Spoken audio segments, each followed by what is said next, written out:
تا حالا دیدین که ظرف‌هایتان بعد از شستن کدر یا خیت میشه یا روی لیوان‌هایتان خط خش میفته؟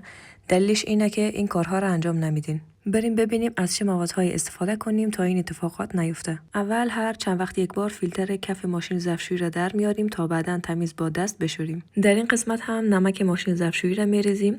من چون تازه نمک ریخته بودم دیگه لازم نیست.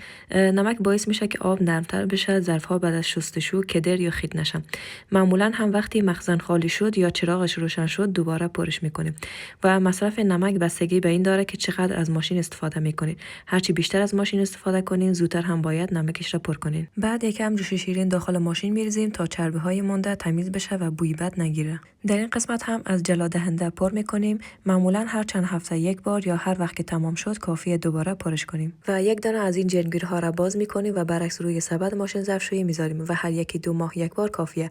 بعد ماشین را روی بالاترین درجه روشن میکنیم و میذاریم کامل شستشو انجام بشه. یک نکته را بگم که من اینجا هم از جوش شیرین استفاده کردم هم از جرمگیر، ولی نه اینکه با هم لازم باشه استفاده بشن. فقط برای ویدیو پشت سر هم انجامش دادم. دلیلش هم اینه که جوش شیرین برای بوگیری و تمیز کردن چربی ها استفاده میشه و جرمگیر برای از بین بردن رسوب و جرم های داخل ماشین.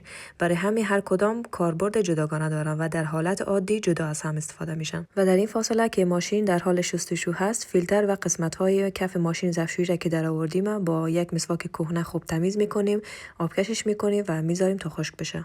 بعد از اتمام شستشو قوطی جرمگیر اینطوری خالی میشه و بعد همه قطعات را دوباره سر جایش میذاریم. اگر این نکته ها را درست انجام بدین ماشین ظرفشویی عمر بیشتری میکنه و همیشه تمیز و خوشبو میمونه. همچنین ظرف ها براق میشه و بدون لکه و خش شسته میشه. اینجا هم عکس تمام موادها را برایتان گذاشتم.